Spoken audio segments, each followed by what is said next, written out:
नमस्कार विद्यार्थी मित्रांनो, आपलं स्वागत आहे आपल्या YouTube channel I M P फार्मावरती. जसं की तुम्हाला माहितच आहे, आपण या ठिकाणी इम्पॉर्टंट क्वेश्चन सिरीज डिस्कस करत होतो. आजचा जो आपला सब्जेक्ट आहे तो आहे लॉ अँड एथिक्स, जो की डी फार्म सेकंड इयरचा सब्जेक्ट आहे. त्याच पार्श्वभूमीवरती आपण त्या सब्जेक्टचे इम्पॉर्टंट क्वेश्चन या ठिकाणी डिस्कस करणार आहे. तर वेळ वाया न घालवता आपण व्हिडिओला सुरुवात करूया. इम्पॉर्टंट क्वेश्चन कॅटेगरीमध्ये नंबर 1 ला जो इम्पॉर्टंट क्वेश्चन आम्ही या ठिकाणी ठेवलेला आहे तो कोणता आहे बघा. Give 2 points of difference in law and ethics. Explain the duties of pharmacist in relation to his trade as well as in relation to his job. तुम्हाला या ठिकाणी 2 पॉइंट सांगायचे आहे. लॉ काय आहे आणि इथिक्स काय आहे, या दोघांमध्ये डिफरन्स काय आहे. इन शॉर्ट मध्ये एक्सप्लेन करायचं आहे ड्युटीज ऑफ फार्मासिस्ट. फार्मासिस्टची काय ड्युटी आहे, कशामध्ये, तर ट्रेड मध्ये ऍज वेल ऍज त्याचा जॉब काय आहे याबद्दल तुम्हाला इन शॉर्ट मध्ये एक्सप्लेन करायचं आहे. सेकंड इम्पॉर्टंट क्वेश्चन आहे give the constitution, objective and function of drug technical advisory board. तुम्हाला काय करायचं आहे विद्यार्थी मित्रांनो, सेकंड नंबरच्या क्वेश्चनच्या आन्सर मध्ये कॉन्स्टिट्यूशन डीटीएबी चं तुम्हाला मेन्शन करायचं आहे, as well as objective function. तुम्हाला क्वेश्चन नंबर सेकंडच्या आन्सर मध्ये डीटीएबी चं काय करायचं आहे, फंक्शन, ऑब्जेक्टिव्ह अँड कॉन्स्टिट्यूशन तुम्हाला मेन्शन करायचं आहे. थर्ड इम्पॉर्टंट क्वेश्चन आहे explain the steps involved in the new drug development. Explain the phases of clinical trials. हा एकच क्वेश्चन आहे. एक असा विचारला जाऊ शकतो explain the steps involved in new drug development किंवा explain the phases of clinical trials असा विचारला जाऊ शकतो. तुम्हाला क्वेश्चन नंबर 3 च्या आन्सर मध्ये क्लिनिकल ट्रायल्स चे फेजेस तुम्हाला एक्सप्लेन करायचे आहे किंवा कोणकोणत्या स्टेप्स आहे न्यू ड्रग डेव्हलपमेंट मध्ये ते तुम्हाला इन शॉर्ट मध्ये एक्सप्लेन करायचं आहे.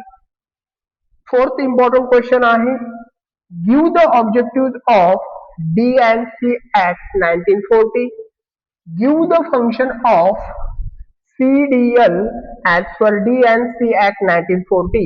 तुम्हाला ऑब्जेक्टिव्ह लिहायचे D&C Act 1940 चे, देन फंक्शन तुम्हाला राईट डाऊन करायचं आहे central drug लॅबोरेटरीचं, as well as per 1940 D&C Act 1940 च्या नुसार CDL चं काय फंक्शन आहे ते तुम्हाला इन शॉर्ट मध्ये एक्सप्लेन करायचं आहे क्वेश्चन नंबर 4 च्या आन्सर मध्ये. इम्पॉर्टंट क्वेश्चन नंबर 5 मध्ये बघा काय क्वेश्चन आहे give the formula for calculation of retail price of a drug formulation as per the DPCO 1995 and define a selling price. तुम्हाला क्वेश्चन नंबर 5 च्या आन्सर मध्ये retail प्राइसचं जे कॅल्क्युलेशन फॉर्म्युला आहे तो राईट डाऊन करायचा आहे as per drug price control order 1995 act नुसार आणि डिफाईन करायचंय सेलिंग प्राइसला. क्वेश्चन नंबर 5 च्या आन्सर मध्ये ह्या दोन गोष्टी तुम्हाला राईट डाऊन करायच्या आहे. इम्पॉर्टंट कॅटेगरी मध्ये क्वेश्चन नंबर 6 बघा कोणता आहे discuss the qualification and duties of drug inspector. List x officio member and describe the function of pharmacy council of India. Question number 6 च्या आन्सर मध्ये तुम्हाला ड्रग इन्स्पेक्टरची क्वालिफिकेशन काय असणं गरजेचं आहे, ऍज वेल ऍज त्याची ड्युटीज काय असणार आहे ते इन शॉर्ट मध्ये एक्सप्लेन करायचं आहे. And then ex officio member कोणकोणते असणार आहे फार्मसी काउन्सिल ऑफ इंडिया मध्ये ते तुम्हाला मेन्शन करायचे आहे.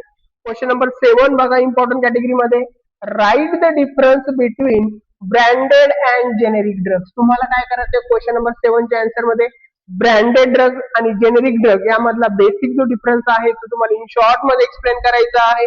हा क्वेश्चन नंबर 7 होता. क्वेश्चन नंबर 8 बघा काय म्हटलेलं आहे state the various rule prescribe by state government for possession, for sale and for sale of poisonous substances under the poison act 1919. वेगवेगळे जे स्टेट गव्हर्नमेंटना घातलेले पजेशन्स आहेत पॉइझनच्या सेलिंग साठी ते कोणकोणते आहे ते तुम्हाला इन शॉर्ट मध्ये एक्सप्लेन करायचं आहे अकॉर्डिंग टू किंवा under poison act 1919. Question number 8 बघा इम्पॉर्टंट कॅटेगरी मध्ये क्वेश्चन नंबर 9 बघा इम्पॉर्टंट कॅटेगरी मध्ये explain the documentation, licence and renewals in a pharma manufacturing. तुम्हाला इन शॉर्ट मध्ये डॉक्युमेंटेशन काय काय लागणार आहे, लायसनच्या रिन्युअल साठी ते तुम्हाला इन शॉर्ट मध्ये किंवा मॅन्युफॅक्चरिंग साठी कोणकोणते डॉक्युमेंटेशन, लायसन्स आणि लायसन्स रिन्यू करण्यासाठी काय प्रोसेस आहे किंवा त्याला आपण इन शॉर्ट मध्ये असं म्हणू शकतो की लायसन्स रिन्यू करण्यासाठी किंवा कोणकोणते लायसन्स आपल्याला रिक्वायर्ड आहे मॅन्युफॅक्चरिंग साठी ते तुम्हाला इन शॉर्ट मध्ये एक्सप्लेन करायचं आहे. क्वेश्चन नंबर 10 बघा, इम्पॉर्टंट कॅटेगरी मध्ये कोणता मेन्शन केलेला आहे. Give the importance recommendation of a drug inquiry committee and its significance. तुम्हाला इम्पॉर्टन्स सांगायचं आहे ड्रग इन्क्वायरी कमिटीचं अँड त्याचं सिग्निफिकन्स काय आहे ते तुम्हाला इन शॉर्ट मध्ये एक्सप्लेन करायचं आहे. क्वेश्चन नंबर 11 बघा, इम्पॉर्टंट कॅटेगरी मध्ये define poison, give provision for sale and possession of poison under the poison act 1919, give the objective of poison act. तुम्हाला या ठिकाणी पॉइझनची डेफिनेशन इन शॉर्ट मध्ये राईट डाऊन करायची आहे आणि त्याचे प्रोव्हिजन तुम्हाला द्यायचे आहे त्या ठिकाणी sale and possession of poison under the poison act 1919 as well as त्याचे ऑब्जेक्टिव्ह सुद्धा तुम्हाला पॉइझन ऍक्टचे क्वेश्चन नंबर 11 च्या आन्सर मध्ये काय करायचं आहे, राईट डाऊन करायचं आहे.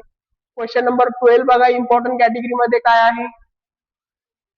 क्वेश्चन नंबर 11 मध्ये तुम्हाला 2 एक्झाम्पल सुद्धा त्या पॉइझनचे काय करायचे आहे त्या ठिकाणी राईट डाऊन करायचे आहे. क्वेश्चन नंबर 12 बघा, इम्पॉर्टंट कॅटेगरी मध्ये give the labelling condition for ophthalmic preparation as per DNC act 1940. तुम्हाला काय करायचं, ऑप्थॅल्मिक प्रिपरेशन जे आहे त्याच्यामध्ये आपण जी पॅकेजिंग करणार आहे तर ते लेबल मध्ये काय काय मेन्शन केलेलं असणं रिक्वायर्ड आहे according to drug and cosmetic act 1940. याच्यानुसार तुम्हाला ती लेबलिंग वरती कोणकोणते इन्फॉर्मेशन असणं गरजेचं आहे हे क्वेश्चन नंबर 12 च्या आन्सर मध्ये राईट डाऊन करायचं आहे.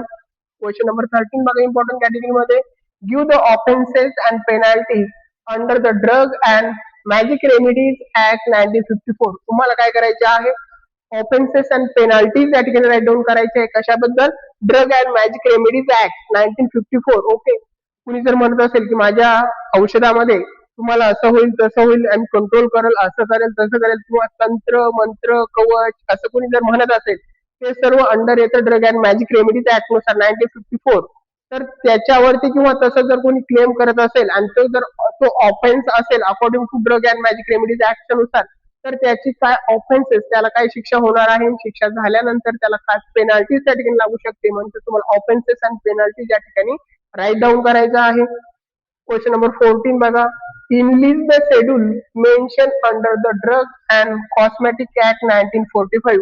तुम्हाला काय करायचे आहे, DNC ऍक्ट 1914 मधले वेगवेगळे शेड्यूल दिलेले आहे ते इनलिस्ट करायचे आहे.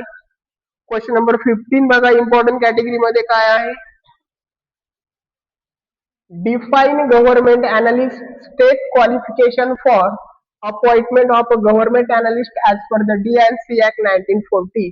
तुम्हाला गव्हर्नमेंट अनालिस्टची डेफिनेशन राईट डाऊन करायची आहे ऍज वेल एज क्वालिफिकेशन काय असणार आहे अपॉइंटमेंट साठी government analyst according to DNC act 1940 नुसार तुम्हाला त्या ठिकाणी राईट डाऊन करायचं आहे. क्वेश्चन नंबर 16 बघा, define magic remedies and give exempted advertisement under the Drug and Magic Remedies Act 1954.